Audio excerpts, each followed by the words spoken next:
Chapter 9, Linear Momentum and Collisions. We have so far studied Newton's second law, which states that external force exerted on a system of mass m will result in an acceleration a, which is equal to dv over dt, F equals ma. We've also studied the effect of a force if we allow an object to move with a certain displacement under the influence of that force, and the work done by that force over such a displacement equals to the change of its kinetic energy. That is the so-called work energy theorem. And also we learned that all the forces doing work are conservative, then the mechanical energy of the system is conserved. So that's what we studied so far. But there are still several unresolved issues. One is, as you can see here, from F equals m dv over dt.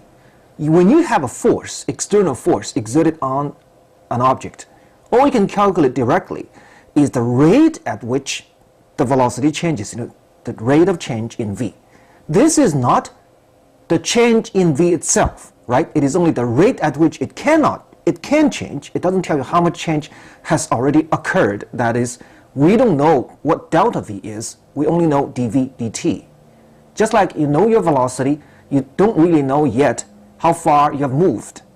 So what if we want to know how much the velocity has actually changed?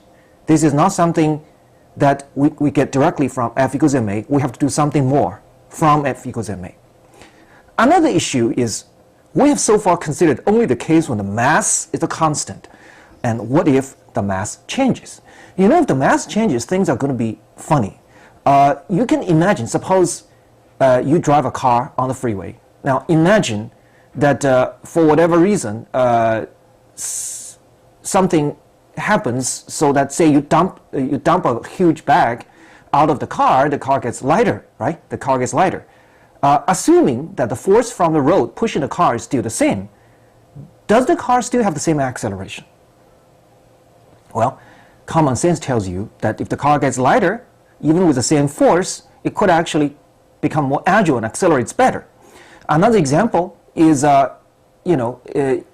consider a rocket, or a rocket that powers a spaceship in free space. By free space, I mean you're in the middle of nowhere. You're not near any planet or even any star. You're just in the middle of nowhere. Is it possible to turn around? Is it possible to speed up or slow down?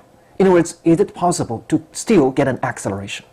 If it's not possible, then of course, basically this spaceship is unmaneuverable, and you basically cannot control it.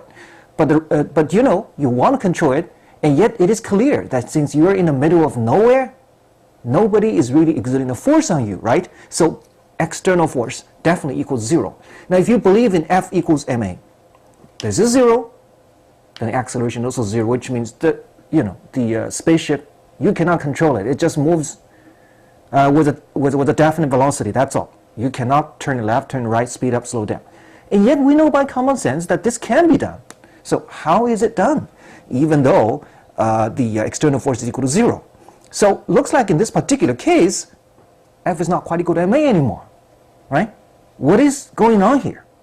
Well, actually, it turns out that also has to do with the case when the mass of the spaceship can change. So when the mass of the system changes, we're going to take a closer look at F equals ma to see if there's any modification that we need.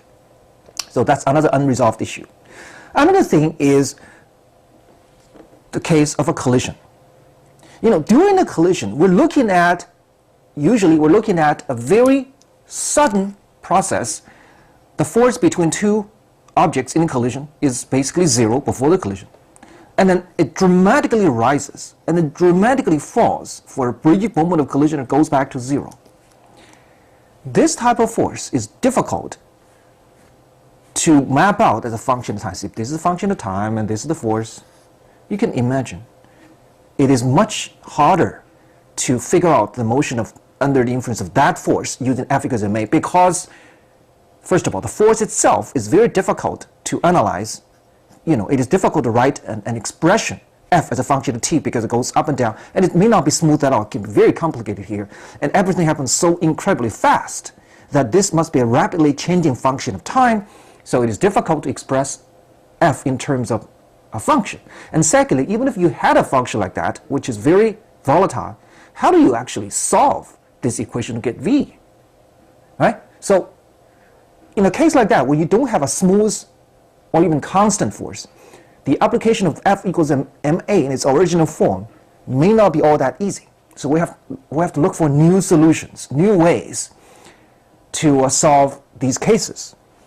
And in doing so, we'll be introducing a new concept called linear momentum. So let's take a closer look.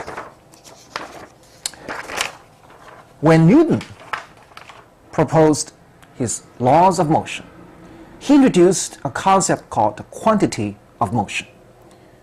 You know, imagine if there's a wall here. Okay, let's say there's a wall.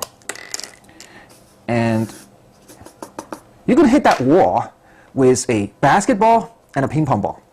Here's a basketball. Here's a ping pong ball. Let's look at the impact on this wall. Which one can do more damage to the wall? Which one causes a greater impact? Well, I'm looking at 4 cases. Okay, the first case is you have a basketball that moves at high speed, like this. Okay, so it's large mass, large speed. The second case is you have a ping pong ball, much less massive, but it's moving at high speed. Okay, it's also moving at high speed, v, but small mass. Third case, you have a basketball, okay, which is big mass, of course, but you move at small speed, small v. And the fourth case, you have a ping pong ball with a small mass, and you also move at small speed towards the wall. It is common sense. Which one of these 4 cases will cause the greatest impact on the wall?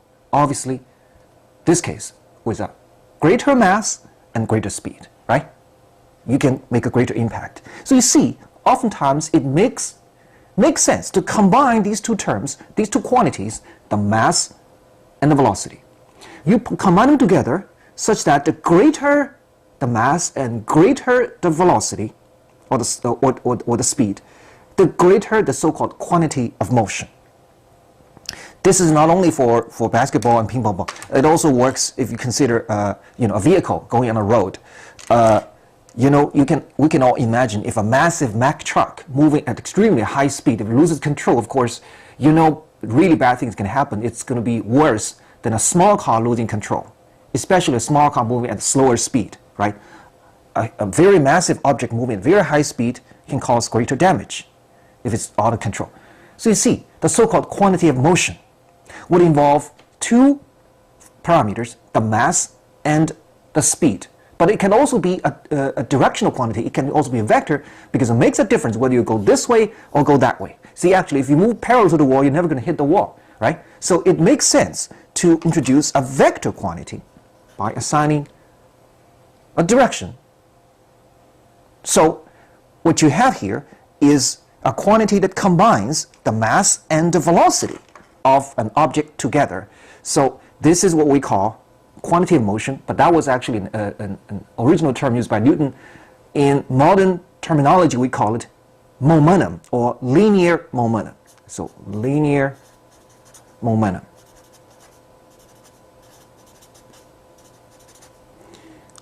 The letter to denote is P. So P is defined as the product of mass and velocity. This is the very definition of linear momentum, and we're going to exploit the behavior of this quantity, sometimes simply called momentum. Obviously, the greater the magnitude of P, the more effort it takes.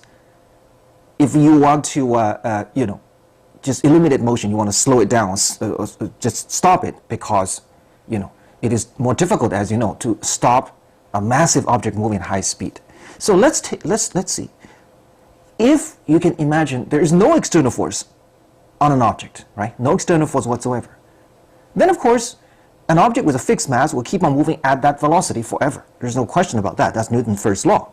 So that means the momentum does not change.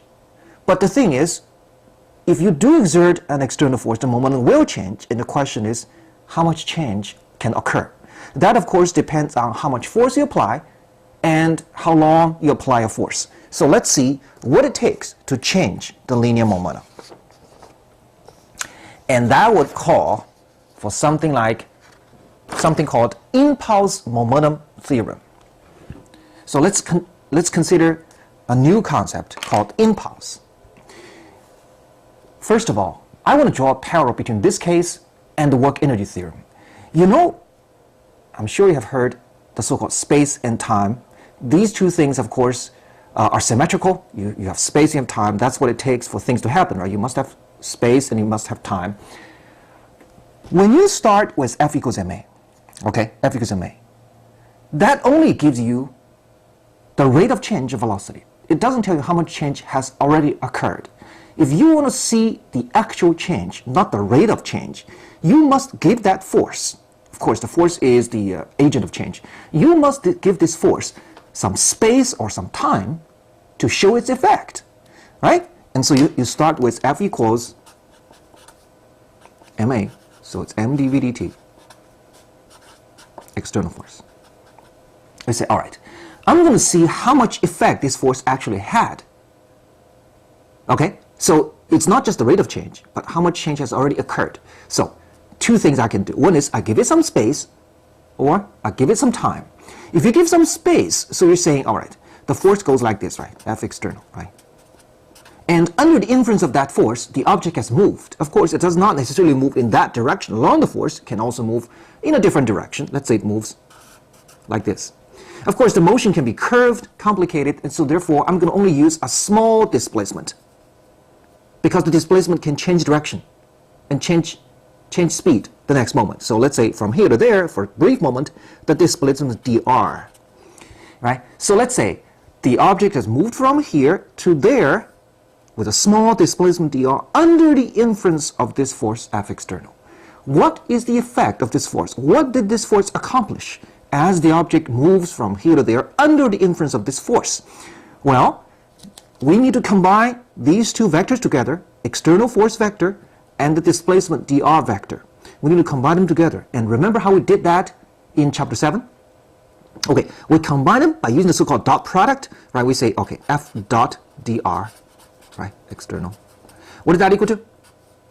Of course, it's mass times dv dt dot dr, right? We just take dr on both sides from here, and then of course over here over dr over dt, that is just the velocity itself, and you go on and on and on, and you find the end result is that the work done, okay, dw, this is actually defined as the work done by the force as the object moves from here to there, equals to what?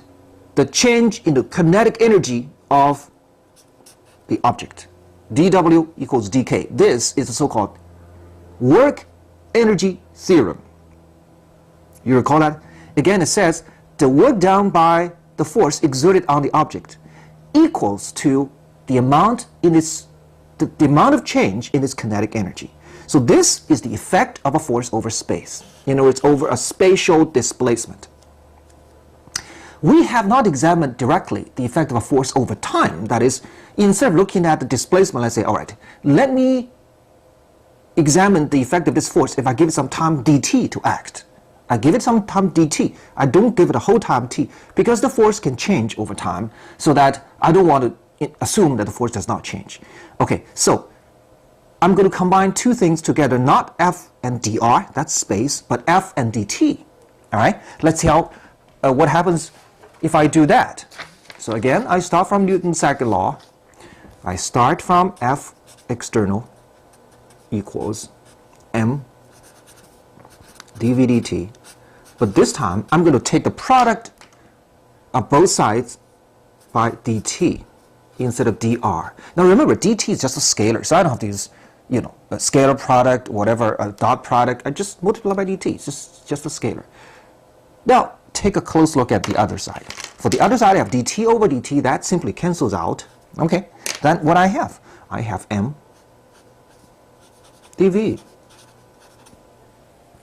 Okay, at this point, we are assuming that the mass does not change. In fact, when the mass changes, it turns out this F equals ma thing itself becomes very questionable. And as I mentioned earlier, how does a spaceship in the middle of nowhere make a turn, even though the external force is absolute zero, right? So I'm assuming that the mass does not change.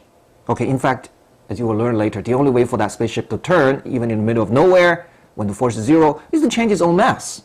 Okay, so we'll see what happens. But I'm assuming right now that the mass does not change. That's why I can start with this in the first place. We'll look at the more extended case when the mass does change. Okay, since the mass does not change, I can stick this m into the differential symbol because it's just a constant. So that's d of mv. All right, now I'm going to use a red color to highlight this combo mv, because what is mv? It's something we know. mv is the linear momentum, isn't it? The linear momentum. Okay, this side is the product of force and time. So what we have here is, instead of the effect of a force over space, we have the effect of a force over time. Okay, so you take that force, you give it the time dt to act. The result is you have changed the linear momentum, mv, of the system. There we go. This is the effect of a force over time. That is, the effect of a force over time is to change the linear momentum. The effect of force over space is to change the kinetic energy. Okay, so again, in chapters 7 and 8, we studied the effect of force over space. Now we're dealing with the effect of force over time. And instead of the work energy theorem, we have something parallel called the Impulse-Momentum Theorem, which tells you the effect of force over time. So please consider the parallel between space and time in these two categories, chapter 7 and 8, and now chapter 9. So what is impulse? Impulse is what takes to change momentum. Here, this is a change in momentum. All right? What does it take? F times dt. So this is defined as the impulse delivered by the force F over a time interval dt. So what is impulse again? Impulse I. It's a vector, of course, because F is a vector. It's defined as the product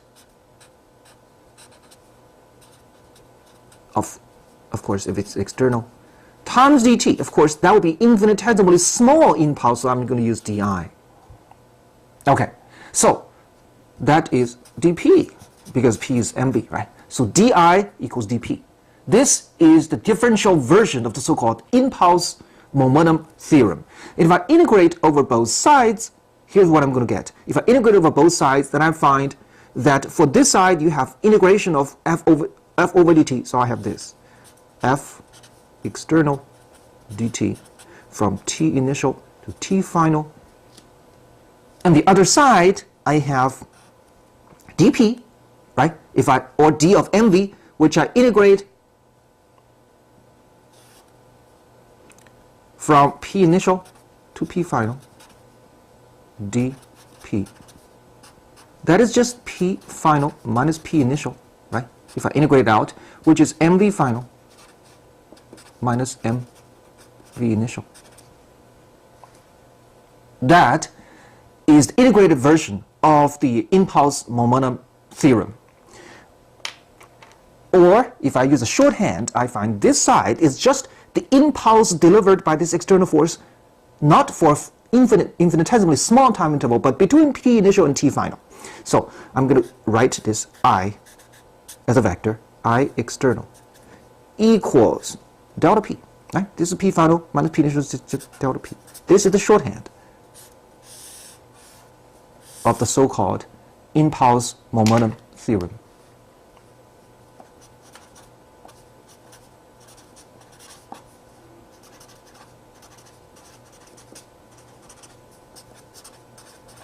It has the same corresponding position as the work energy theorem when I consider the effect of a force over space. This tells you the effect of a force over time. So what does it say here again? It says that you give me a force, external force to be exact, and you give me some time to act from t initial to t final. The product of force and time is called an impulse. The impulse delivered by that force, external force, from t initial to t final equals to the amount of change in the linear momentum of that object, of that system, over the same time interval. Okay, so it takes work to change the kinetic energy, and it takes impulse to change the linear momentum. That is the so-called Impulse-Momentum Theorem. Please be very careful here. This is a vector equation, unlike the work energy theorem, which is just a scalar equation. Okay, let's take a look at some of the applications of the Impulse-Momentum Theorem.